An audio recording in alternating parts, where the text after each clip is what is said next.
For us creators, AI is this incredible assistant, right? But what if that assistant has a hidden agenda? Today, we're diving into ethical AI, basically the rule book that makes sure the tools we love are actually helping our vision, not quietly messing with it. Yeah, it's a pretty intense question, I know, but it's one we have to ask. Because without even realizing it, we could be baking bias right into our work through these automated systems. The convenience is amazing, but it can come at a real cost to our creative integrity. So in this explainer, we're going to break it all down for you. By the end, you'll have a clear game plan to make sure the AI you use reflects your values, not the hidden biases of some algorithm. All right, first up, let's just get a sense of how deep this goes. AI isn't some sci-fi thing anymore, it is woven into pretty much everything we do as creators, acting like this invisible hand guiding our work. I mean, just think about your day-to-day. You've got generative art tools that can create incredible images from a sentence, smart editors that suggest cuts and color grades, even the software that automatically creates captions for your videos. Yep, AI is all over the creative stack. And look, there's no denying it, these tools are amazing. They've fueled incredible breakthroughs and sparked whole new creative movements. But with all that power comes a big responsibility.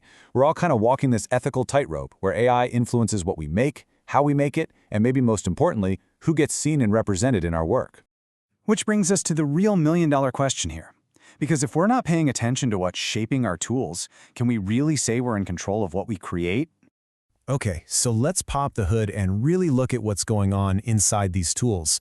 We're talking about unmasking something called machine bias. This is where the programming itself can push out results that are, well, skewed or just plain unfair. And listen, this isn't some academic what-if scenario. This is happening right now, in the real world. We've seen facial recognition systems that are way less accurate for people with darker skin. We've seen image generators that when you type in CEO, almost always give you back a picture of a man. It's a real problem. So where does all this bias even come from? Well, it usually sneaks in through a few different backdoors. First, the data it's trained on might be totally lopsided, with way more of one group than another. Second, the humans who label all that data for the AI, they can accidentally pass on their own unconscious biases. And third, the AI can actually learn and double down on existing biases just by watching how we all interact with it. Okay, so that's the problem. But here's the good news. We as creators can actually be a huge part of the solution. It's time to talk about taking action, about having our own creators' code, for demanding transparency and holding these tools accountable. And you have way more power than you think. You can start asking questions. Start digging into the tools you're already using. Look for companies that are actually open about where their data comes from. Read their documentation. And don't be afraid to ask them straight up. How do you test your AI for bias? The more of us that ask, the more they'll have to listen.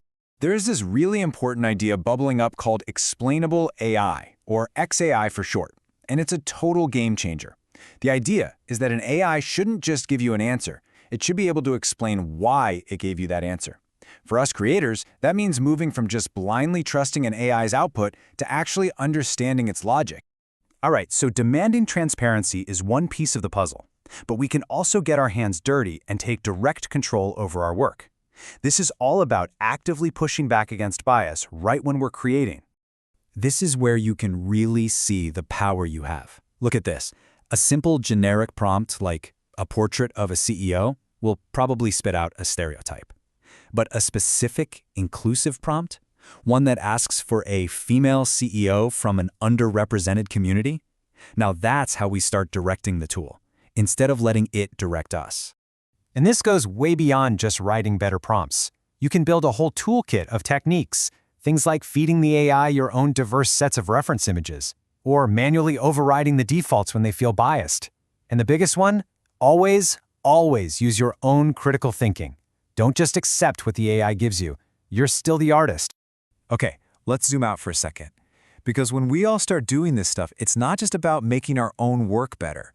We're actually, all of us together, helping to shape the future of creativity in this wild new AI era. You know, Dr. Vernette Grant, whose amazing work this whole explainer is based on, said something that just nails it. Ethical AI isn't about limiting creativity, it's about elevating it. It's such a perfect way to think about it.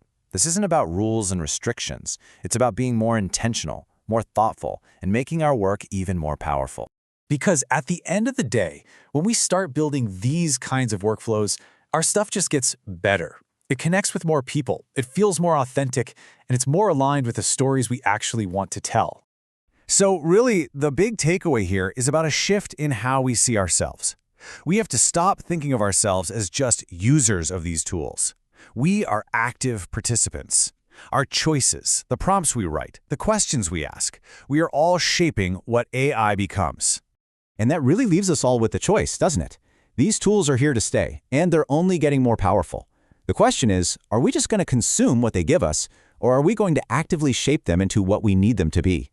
You know, all the ideas we talked about today are grounded in the brilliant work of Dr. Vernette Grant. If you're a creator who's serious about this stuff, I highly, highly recommend checking out her resources. And of course, make sure you subscribe for more explainers on all things AI. Thanks for tuning in.